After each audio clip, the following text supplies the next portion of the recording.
Bienvenidos a una nueva edición de su programa Palabra de Vida.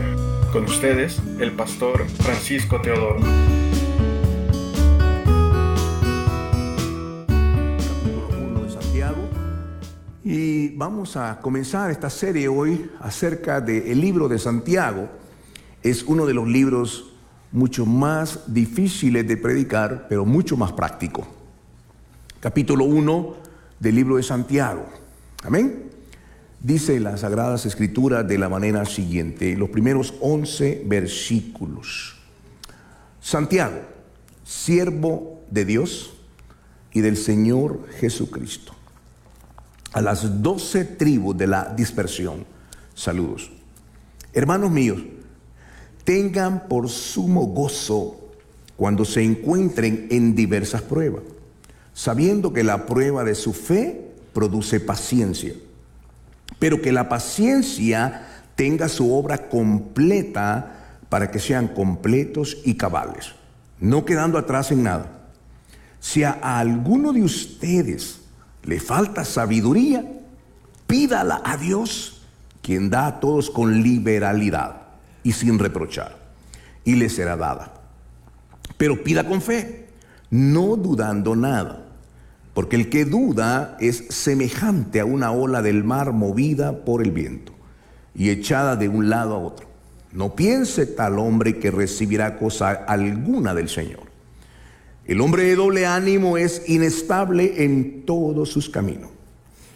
El hermano de humilde condición gloríese en su exaltación, pero el rico en su humillación, porque él pasará como la flor de la hierba. Pues se levanta el sol con su calor y seca la hierba, cuya flor se cae y su bella apariencia se desvanece. De igual manera, también se marchitará el rico en medio de sus negocios. Tengamos una palabra de oración. Amante Padre, esta es tu maravillosa palabra.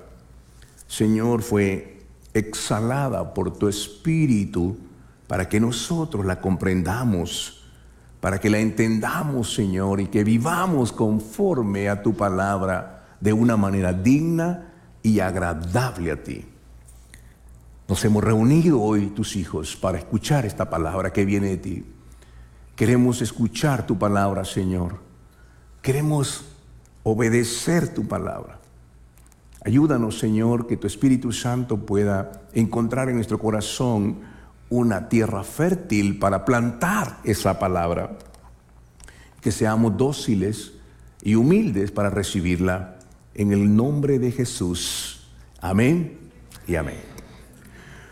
Estimados hermanos, la epístola de Santiago muy pocas veces es predicada porque tiene una profundidad tremenda por el momento en que se hizo. Santiago es el medio hermano, era el medio hermano de nuestro Señor Jesús. Está escrita entre el año 60 y 63 después de Cristo, después de su muerte. En ese tiempo era el emperador Nerón, era el emperador de Roma, y estaba persiguiendo a los cristianos, y los perseguía y los mataba. Uno de los placeres más perversos de este emperador era que agarraba a los cristianos y los crucificaba, y en la noche desde su palacio ordenaba que los pusieran fuego y los incendiaba. Era una vida bastante dura, terrible. Los cristianos vivían su fe con el peligro de sus vidas y huyeron a las cuevas, a los desiertos. Corrían por sus vidas con sus niños y caminaban a lugares desconocidos, tratando de protegerse de la persecución de los romanos.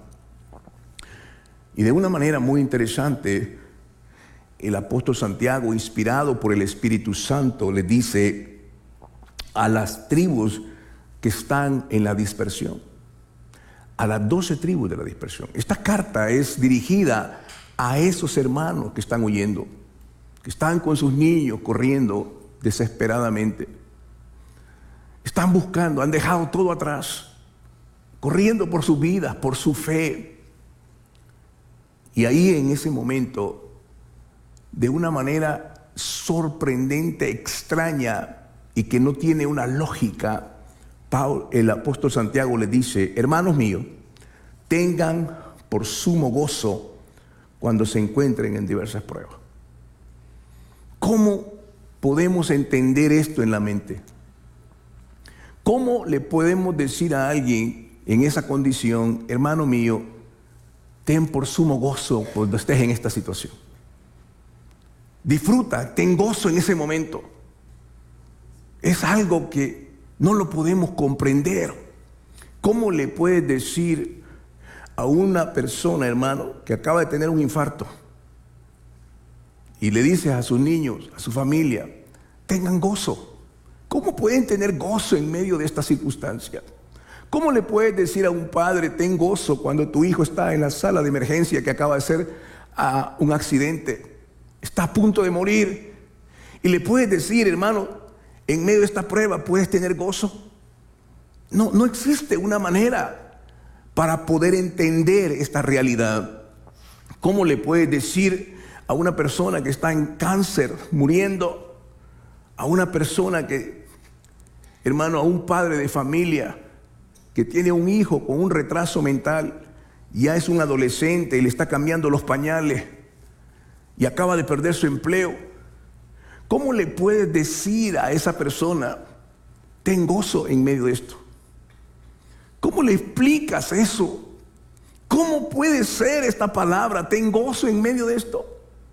Está en medio del sufrimiento, en medio del dolor. Está su corazón desgarrado, sus lágrimas. Está viviendo una realidad que es difícil de explicar. ¿Cómo le puedes decir a una esposa, guarda tu matrimonio, cuando ve que su marido se va con otra y tiene sus 3 hijos ahí y no haya qué hacer? Ha estado fiel al Señor. Y le puedes decir, hermana, ten gozo en esto. No puede ser, es imposible. Es difícil para nuestra naturaleza. ¿Cómo puedes venir y tus niños están pidiendo comida o están pidiendo zapatos y no tienes dinero? Y le puedes venir a decir, hermano, ten gozo en medio de esta situación. Ten gozo en medio de este problema. ¿Y qué de aquel que está sentado en su mesa, acaba de regresar de su trabajo, calienta su comida de hace varios días, se sienta frente al televisor y sabe que está comiendo solo y su familia lejos, tiene años de no ver a sus hijos, empieza a darse cuenta que esa soledad empieza a tomar lugar en su vida? ¿Cómo le puedes decir a esa persona, hermano, ten gozo en medio de esto? Pero eso es lo que la palabra de Dios dice. Con la ayuda del Señor, yo quiero, hermano, transmitir lo que el Señor ha puesto en mi corazón sobre este pasaje. Y pensaba en aquella mujer que está descrita en el libro de Marcos, capítulo 5, que dice que tenía 12 años de flujo de sangre. Era una mujer que por 12 años estaba sufriendo un flujo de sangre. Estaba totalmente débil, devastada esa mujer. Esa mujer no vivía con su familia por causa de su enfermedad contagiosa. Tenía que vivir fuera, en una caverna o en una cueva. Había gastado todo su dinero y le iba peor en médicos y en cuánta cosa tenía, pero en vez de que le fuera mejor, le iba peor a esta mujer. ¿Cómo esta mujer podía tener gozo en medio de esta situación? Hay un secreto en esta palabra que hoy vamos a compartir. Esa mujer, en medio de ese dolor, experimentó el gozo puesto delante de su situación. El momento en el que dijo, si yo tan solo tocara el borde de su manto, yo seré sana. Y aquella mujer se hizo camino en medio de la multitud y tocó al Señor, y tanto que el Señor dijo, ¿quién me ha tocado? Porque el poder ha salido de mí. Y aquella mujer se vio descubierta y dijo toda la verdad ahí en medio de esa multitud, humillada, pero con un corazón quebrantado había tocado el borde del Señor y había sido sana. Y las palabras de Jesús fueron: hija, tu fe te ha hecho sana, vete en paz. ¿Cómo se levantó esa mujer? ¿Cómo experimentó ahora una diferencia, un cambio, una transformación? Había recibido una bendición de Dios. Durante 12 años el dolor, pero el gozo puesto en medio de esto es solamente por la fe.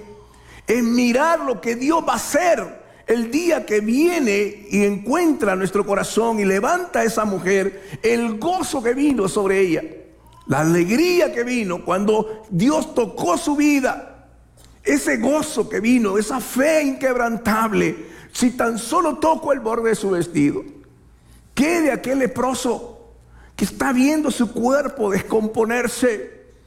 Pero un día se encamina y ve al Señor y grita de lejos: Señor, ten misericordia de mí. ¿Cómo le podemos decir que tenga gozo con su lepra? Porque el gozo está puesto adelante. Hay cosas que no lo podemos ver en medio del dolor, en medio del sufrimiento. No podemos ver la gloria de Dios. Estamos viendo el dolor, estamos viendo el sufrimiento. Está una realidad devastando nuestro corazón. Pero hay una manera que Dios ha establecido. Es por medio de la fe. Tenemos que ver lo que Dios va a hacer. Es ver hacia adelante. Ahí en un momento Dios va a obrar y se va a glorificar y va a tener misericordia de mí.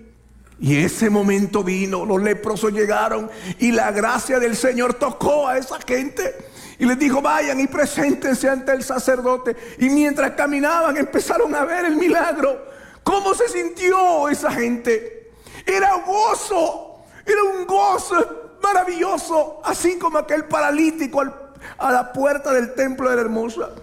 Toda su vida había sido paralítico. Estaba ahí, no podía caminar, dependía de la limosna de aquellos que entraban al templo. Y un día, un maravilloso día, la mirada del Señor vino sobre ese paralítico.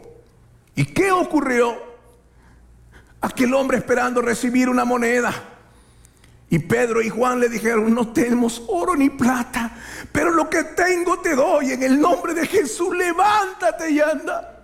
Y aquel hombre se levanta, hermano, con un gozo inexplicable. Se va hacia adentro. Por años había querido entrar al tabernáculo a adorar a Dios. Ahora tiene la oportunidad. Dios ha tenido misericordia. Ese gozo es lo que aquí se refiere. Tener por sumo gozo. No es el gozo del momento, es el gozo de lo que va a venir por medio de la fe. Porque el justo por la fe vivirá.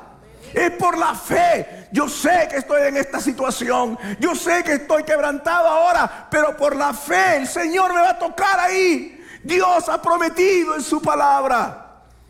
Este es el gozo de aquel hombre Bartimeo el ciego, hijo de Timeo. Nunca vio a sus familiares. Nunca vio un amanecer. Ciego, nació ciego. Pero un día oye y escucha: Jesús está pasando por ahí. Jesús, hijo de David. Jesús, hijo de David, ten misericordia de mí. Ese hombre sabía algo, que iba pasando el Mesías, era su momento. Él no vio toda su vida de sufrimiento. Él vio la oportunidad. Voy a ver, voy a caminar. Y los discípulos llegaron: no molestes al maestro, por favor, cállate. Pero más gritaba y Jesús lo mandó a llamar y le dijo: te llama. Y ese hombre sale corriendo, suelta su capa, tira todo aquello que tenía a su alrededor y empieza, yo no sé cómo, desesperado, a tientas: ¿dónde está? ¿Dónde está? Y se pone delante del maestro. Y Jesús le dijo: ¿qué quieres que te haga? ¿Qué quieres que te haga? La Biblia en español dice: quiero ver. Pero en el original griego dice: yo quiero verte, yo quiero verte. Y el Señor le dice: por esa fe que tienes, ahora recibe. Y aquel hombre mira y empieza, hermano, a danzar. Empieza a alabar al Señor, aleluya. Gloria a Dios. Y los amigos le preguntan, ¿qué te pasó?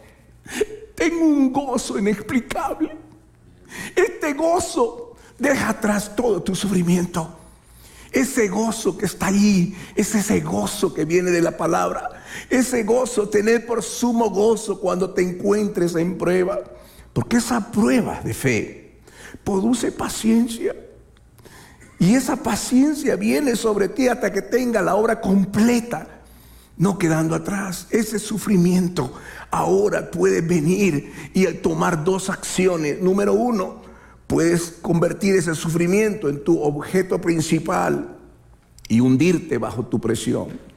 Ese sufrimiento puede ser que te conviertas en una víctima y empieces a hablar con tu boca: estoy en medio de esta tormenta, nada puede ser nada, Dios me ha dejado, Dios no ha cumplido su palabra. Puedes convertir tus problemas en el centro, en el lugar de centrarte en Cristo. Este es el gran problema. Y empiezas a llenarte de amargura, de dolor, de enojo y de ira. Empiezas a ver el problema como una obra de un castigo.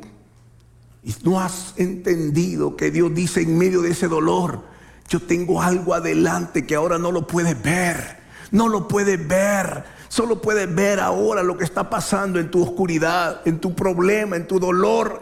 Pero allá adelante, si tú tienes esa fe, si tú vienes y caminas en la palabra, allá adelante Dios tiene algo maravilloso. Hermano amado, dele una vuelta para atrás a la página. Vaya al capítulo 12 del libro de los Hebreos. Después de terminar la palabra, esto no va a aparecer en la pantalla, pero lo hice intencionalmente para que usted lo vea en la palabra de Dios. Hebreos capítulo 11 es un capítulo de un ejemplo de gente de fe. Gente de fe que aún, dice la Biblia, el mundo no era digno. Fueron muertos, aserrados, andaban en desiertos. Pero termina el capítulo 11 y todos estos, aunque no recibieron un buen testimonio, no recibieron buen testimonio por la fe, no recibieron el cumplimiento de la promesa, para que no fuesen ellos perfeccionados aparte de nosotros, porque Dios había provisto algo mejor para nosotros. Pero vaya a Hebreos capítulo 12. Mire qué cosa más impresionante.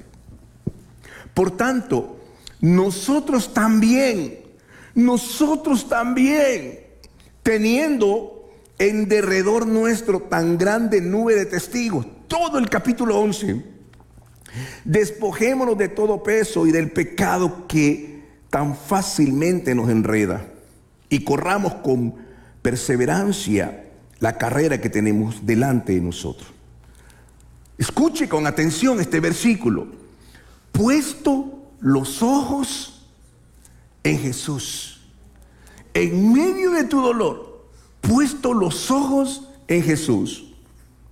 Dice, el autor y consumador de la fe, el principio y el fin, quien, oiga la palabra, quien por el gozo que tenía delante de él sufrió la cruz.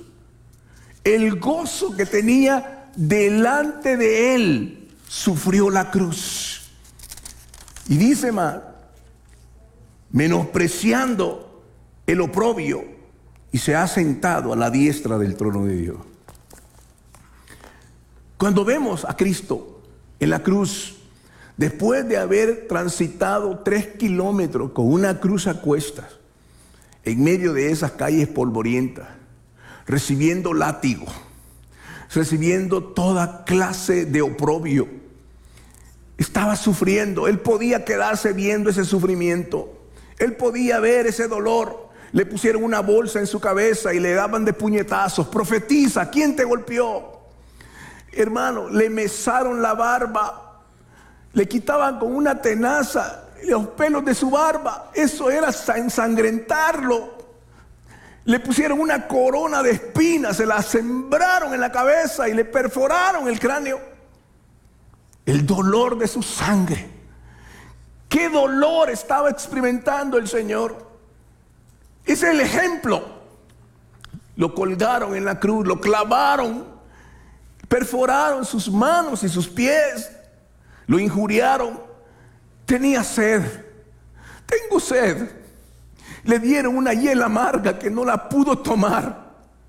Él pudo mirarse a sí mismo como el problema, el sufrimiento. Estoy sufriendo aquí. No había pecado, no había razón para tenerlo ahí. Pero él estaba ahí porque no estaba viendo la cruz. Dice que tenía el gozo puesto por delante. El gozo no era, hermano, simplemente por estar sufriendo, sino que veía que no terminaba su ministerio en la cruz. Cristo no se quedó en la cruz. Cristo atravesó la cruz y resucitó al tercer día. Y al tercer día se levantó con gloria. El Espíritu de Dios lo levantó. La obra estaba consumada. Era el gozo del Señor. Él veía ese momento. Él nos está diciendo, puesto los ojos en Jesús, tenemos que poner nuestros ojos. Y dice, considérese pues al que soportó tanta hostilidad de pecadores contra sí mismo, para que no decaiga el ánimo de ustedes, ni desmayen, pues todavía no han resistido hasta la sangre combatiendo contra el pecado. ¿Qué es lo que estaba haciendo el Señor? El Señor estaba mirando, no es la cruz, no es este sufrimiento, es el gozo que había puesto adelante, el gozo de nuestra salvación. Él veía eso, el ejemplo. Por eso es que la palabra de Dios dice, cuando estás en medio del sufrimiento, en medio del dolor, no mires el dolor, mira lo que Dios va a hacer. El primer mártir de la iglesia, llamado Esteban, lo apedrearon por haber predicado la palabra.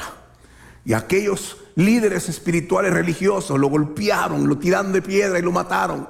Pero él dice que él vio directamente al Hijo de Dios sentado a la diestra del Padre. Él no vio los golpes, él estaba viendo la majestad de Dios, la gloria de Dios, y dijo, no les tomes en cuenta este pecado. ¿Cómo usted puede enfrentar las circunstancias de la vida? ¿Cómo puede ver ese dolor y esa angustia que está pasando? No hay otra manera que usted empiece a caminar por fe. Ponga su mirada en aquel que dijo, no los dejaré, yo estaré con vosotros todos los días de la vida. Él dijo, en el mundo tendréis aflicciones, pero confiad, yo he vencido al mundo. No importa dónde estés, si estás en el pozo de la desesperación, en el lodo cenagoso, Dios va a levantar tu vida y la va a poner sobre una roca firme y va a poner un cántico nuevo en tus labios. Dios va a terminar su obra. Dios no te va a dejar en medio del dolor y en medio de tus lágrimas. Mira lo que Dios va a hacer. Por la fe, camina hacia Él. Mira, Señor, aquí estoy. No niego mi realidad. No niego que estoy en medio de esta tormenta. Pero yo puedo ver que tú vas a caminar en medio del agua. Y tú vas a venir ahí, Señor. Y te vas a subir en mi barca. Esa es la gracia del Señor. Tener por sumo gozo cuando estemos en prueba. Este es el pasaje de Santiago. Es lo que él dice claramente. No podemos, hermano, quedarnos en medio del dolor. Tenemos que confiar en la grandeza del Señor. Esta fe es puesta a prueba en las dificultades. Dios nunca nos va a probar en la fe con la maldad. Él ve esa oportunidad para fortalecer nuestra fe, confiando que está con nosotros en ese momento. Su palabra es la que va a sostener nuestra vida. Es su palabra, es esta bendita palabra que va a atravesar ese valle de sombra y de muerte. Y vamos a confiar en su gracia. Quizás para el hombre es imposible. Quizás tú estás viendo tu matrimonio que se está yendo en el abismo. Tú estás viendo un hijo que se está yendo en las drogas. Estás viendo tu salud que se está despeñando completamente. Y si te quedas mirando eso, no hay ninguna manera de poder resolverlo. Pero Dios te dice, hijo, no te quedes viendo eso. Mira la obra del Calvario. Mira a Jesús. Él vio el gozo puesto delante. El gozo que está delante es el poder de la resurrección. Aún si la muerte nos alcanza, tenemos la certeza de que vamos a estar en la gloria eterna con Cristo. Porque todas las cosas que nos suceden son para bien. Eso es lo que la palabra dice. Para aquellos que conforme a su llamado, Él ha tenido misericordia de nosotros. Todo lo que nos pase, Dios tiene cuidado de nosotros. Muchas veces vemos el silencio de Dios, pero solamente está probando nuestra fe. Por eso es tan importante que como iglesia crezcamos en la palabra, en el conocimiento de la palabra. Es la palabra de Dios en nuestro corazón la que podemos impartir en la vida de nuestros hijos, en el matrimonio, en el hogar. Hermano, volvamos a tener el altar familiar en casa. Traigamos la sagrada palabra. Ciertamente quizás no va a haber Biblia en las escuelas, pero lo importante es que haya Biblia en casa. Eso es lo más importante. Recuerde, la palabra de Dios dice: el justo por la fe vivirá. No caminamos por vista, sino por la fe. Y la fe es más preciosa que el oro, así dice la palabra. Esto es lo que la Biblia nos enseña. Porque, hermano mío, ¿por qué a veces pasamos ese momento? ¿Por qué sufrimos en medio del dolor? ¿Por qué sabe qué? Dice, porque nosotros no creemos que Dios pueda cambiar las cosas. Dudamos. Dice la epístola de Santiago: pida con fe, no dudando. No dudes. Si Dios dice que te va a sacar de aquí, Dios lo va a hacer. Si Él ha prometido que va a estar con nosotros, Él lo hará. Porque Él es un Dios bueno y es un Dios verdadero a su palabra. Ninguna noche ha vencido el amanecer. Hay momentos de noche de dificultad, pero viene el día, viene el resplandor de Dios. El sol viene sobre nuestras vidas, sale sobre justos e injustos, pero su presencia está con nosotros. Y la epístola de Santiago dice: pida con sabiduría. Hermano, dígale: Señor, dame de tu sabiduría para esta situación. Dámela. Y Dios dice que la va a dar sin reproche. Él la va a dar abundantemente. Pídale a Dios. Hermano, en medio de su dolor hay un lugar que el Señor te llama. Vete a tu lugar secreto. Arrodíllate ahí a la orilla de tu cama. Cierra la puerta y habla con el Señor. Dile: Señor, yo no puedo. No soy un buen esposo. No soy un buen padre. No soy un buen cristiano, Señor. Ayúdame. Te necesito. Yo estoy aquí porque necesito de tu ayuda. Ten misericordia de mí. Y cuando uno se humilla delante de Dios, Él toma nuestra vida y nos levanta. Y te dice: no temas, yo estoy contigo. Yo tengo un propósito en tu vida. Yo te formé en el vientre de tu madre para eso. Levántate, camina conmigo. Y hermano, esa es la gracia del Señor. Ese es el evangelio de Jesucristo. Es el evangelio de bondad y de misericordia, que no ve solo nuestro dolor y nos mira de lejos, sino que Él se acerca a cada uno de nosotros. Dios es cercano. Dios es maravilloso. Quiero que completemos esto en el segundo libro de Corintios, capítulo 1. Este es un propósito por el cual también somos probados. El apóstol Pablo, por el Espíritu Santo, dice claramente así. Bendito, versículo 3, del 3 al 5. Segunda de Corintios, capítulo 1, versículo del 3 al 5. Bendito sea el Dios y Padre de nuestro Señor Jesucristo, Padre de misericordias y Dios de toda consolación, quien nos consuela en todas nuestras tribulaciones. De esta manera, con la consolación con que nosotros mismos somos consolados por Dios, también nosotros podemos consolar a los que están en cualquier tribulación. Porque de la manera que abundan a favor nuestro las aflicciones de Cristo, así abunda también nuestra consolación por el mismo Cristo. Es decir, que sobreabunda en el consuelo para nosotros en medio de la tribulación. ¿Para qué? Para que hoy seas un instrumento de consolación a otros. Aquel que está pasando por un problema en su matrimonio y Dios lo rescata y lo consuela, es para que tú puedas consolar a otro que está en un problema. Esa es la manera que dice la Escritura aquí, porque podemos entender que su misericordia, Dios nos ayuda para que nosotros podamos bendecir a otros. Queridos hermanos, Para tener esta experiencia necesitamos entregarle la vida al Señor. Quizás usted ha estado asistiendo a la iglesia por algún tiempo, pero nunca ha hecho una declaración de entregar su vida al Señor. Esta epístola que hemos leído es a los cristianos. Solo aquel que es nacido de nuevo, aquel que ha entregado su vida a Cristo, aquel que ha rendido toda su vida al Señor, solamente Él puede recibir el Espíritu Santo. Y el Espíritu de Dios lo va a guiar a toda verdad. Y lo va a guiar para entender este pasaje, que en medio de la tormenta tú puedes confiar en el Señor y poner tu mirada en Él y caminar hacia Él con la certeza que la mano de Dios será buena para tu vida.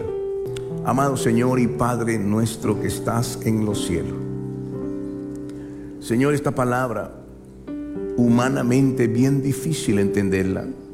¿Cómo podríamos tener gozo en medio de la dificultad? ¿Cómo podemos sentir ese gozo, Señor, en medio de la tormenta, en medio del dolor, del sufrimiento? No hay manera, Señor.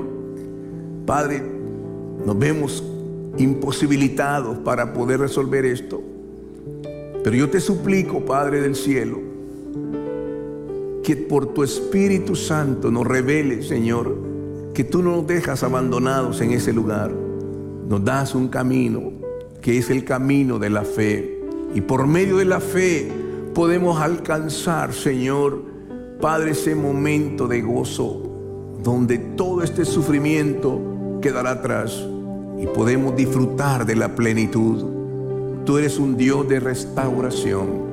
Tú eres un Dios de amor y de misericordia. Señor, no porque lo merecemos, sino porque tú eres un Dios bueno, grande en misericordia. Eres lento para la ira, pero eres grande en misericordia. Aquí hemos venido hoy, Señor. Quizás hay algunos aquí que están pasando momentos difíciles. Quizás no saben cómo hacer. Quizás sienten su corazón turbado. Pero yo te suplico que hoy, Señor, tu poderosa mano venga a cada corazón y traiga fortaleza y esperanza. Padre, en el nombre de Jesús, como ministro de tu palabra, yo te doy gracias por esta oportunidad, Señor, de bendecir tu nombre. Padre celestial, gracias, Señor, porque no podemos solos navegar en medio de esta tormenta. Tenemos que considerar que solamente Dios puede ayudarnos. Confiar en tu palabra, Señor, que tú dijiste que estarías con nosotros hasta el fin del mundo. Y aquel que comenzó la buena obra en nosotros la va a perfeccionar hasta el día de Jesucristo. Por la fe, Señor, puesto en el Señor, estamos creyendo que ese gozo, Señor, será nuestra fortaleza. Gracias te damos, Señor, en el nombre de Jesús, que celebramos su muerte y su resurrección. Podemos venir ante el Señor y celebrar la cena del Señor. Este es un mandamiento del Señor que lo dijo que lo hiciéramos para que recordáramos ese momento precioso de la muerte de Cristo en la cruz del Calvario.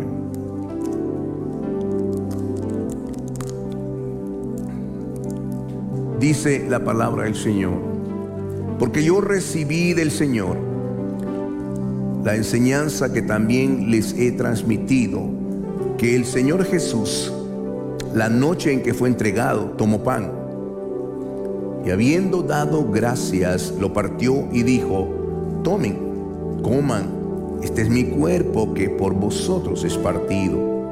Cada vez que tengan esta oportunidad, háganlo en memoria de mí. En memoria del Señor, participemos del pan. Gracias por hacernos partícipe de tu mesa. Señor, no hicimos nada para merecerlo. Tú lo hiciste todo en la cruz del Calvario, para que un día pudiéramos estar juntos en la mesa del Señor. Estamos aquí por pura gracia, Señor. En la misma cena, tomó también la copa, después de haber cenado, y dijo: esta copa es el nuevo pacto en mi sangre. Todas las veces que se sienten, celebren esta cena y hagan memoria de mí. Todas las veces que coman este pan y beban esta copa, anuncian la muerte del Señor hasta que Él venga. Hasta que Él venga, nosotros estamos llamados a celebrar ese sacrificio que por gracia somos salvos. Por gracia hoy tenemos una fe. Por gracia hoy tenemos su palabra. Por gracia nos ha dado su Espíritu Santo para que vivamos como es digno y agradable el Señor. Honremos al Señor en cada momento de nuestra existencia. Es el único camino, no hay otro camino. Pero usted va a disfrutar de la fortaleza y el consuelo del Señor. Participemos de la copa.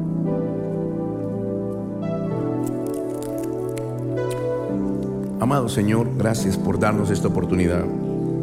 Señor, posiblemente quizás no entendamos a la magnitud de esto, pero Señor, es como que tú nos has llevado a tu mesa, has preparado mesa para nosotros y estamos sentados junto a regiones celestiales contigo.